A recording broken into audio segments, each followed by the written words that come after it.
puno, walay mahimo. Amen? Amen. Okay. Ang isda, asa sa nagpuyo? Tubig. Ang iyahang source is tubig. That's why when God created fish, na tubig. Hindi mo pwede ang isda, yan na lang sa hangin. Mamatay man. And when fish take it out sa water, maghanggap ang iyahang kabatay ka na, kanang namingwit ka, di ba? Kanang musaka na sa air, wala na, anak na siya. Amen? And then later on, mamatay. Ang halaman o ang puno, asa nagpuyo? Sa yuta, sa earth. Nag-create po sa Ginoo. And when ang atong halaman, i-pull out nimo sa yuta, later on mamatay. Although na ay hydroponics na gitawag. But still, brothers and sisters, it's temporary. Mamatay gihapon. Amen? Amen. When God created you and I, lahi, di pareha ng isda lang. Di pareha ng halaman. Pero, nang ang Ginoo, i-create ang tao na hindi the breath of life. Hininga tayo sa Diyos. And when God created us, kamukha tayo ng Diyos. Do you believe that? Amen. Pati kayo believe that? Do you believe kamukha tayo ng Diyos? Amen.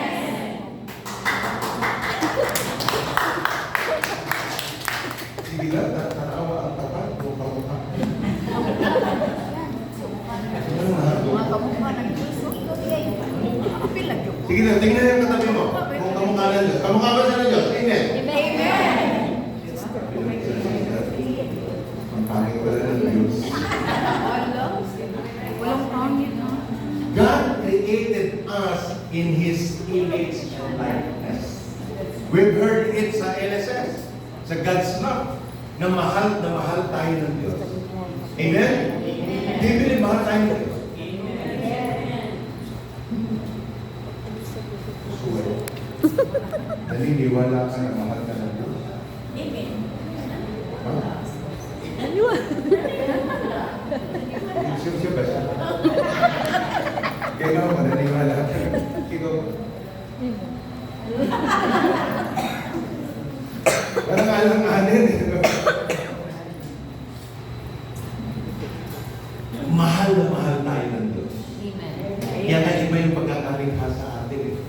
Sa totoo lang. Wala kang kamukha.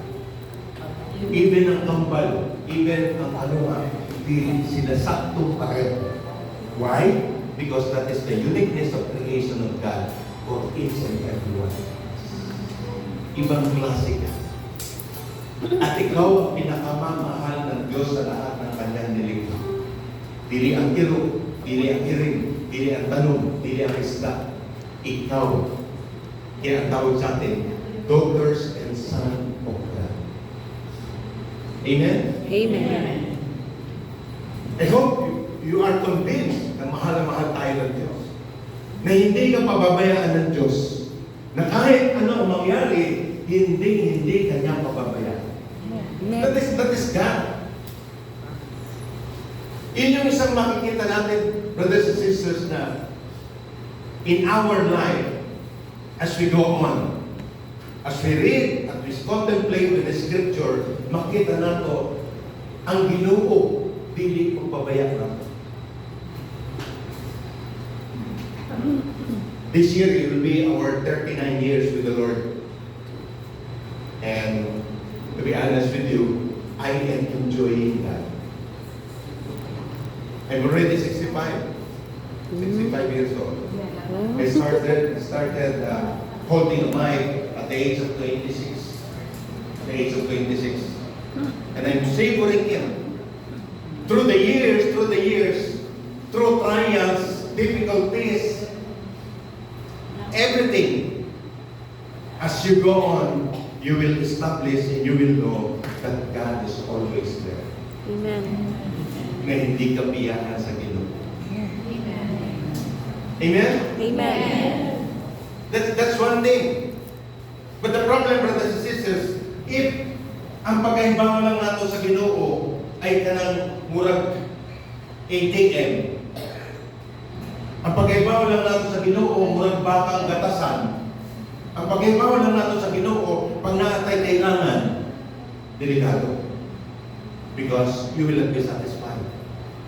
You will not be satisfied. At our age, ikaw sister, at your age, ilan taon ka na? Oh, talaga? Parang ni 53. Parang 52 anyhow. At the age of 53, ano pa ang pangarap mo sa buhay? Yun tinod. Ano pa ang pangarap mo sa buhay? Masaganang buhay. When you describe masaganang buhay, ano yung masaganang buhay sa'yo? Nasya din ang tanong. Kayong dalawa, i-repeat ko kayong dalawa eh.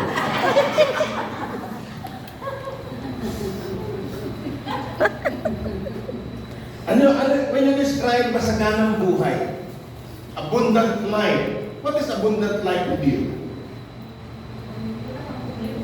Pag wala kang problema, ano ibig mo sabihin? Sa wala kang problema? Wala na.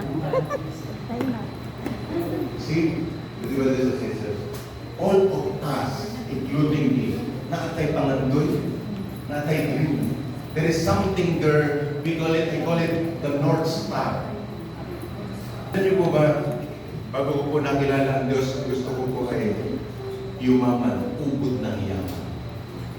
Pangarap kong bahay po nun ay may elevator sa escalator.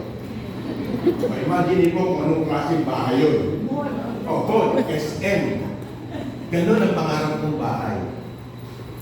Buti na lang maaga ko na rin yun. Because that is not the real purpose na kailangan natin sa ating pagkakas. Life is too short.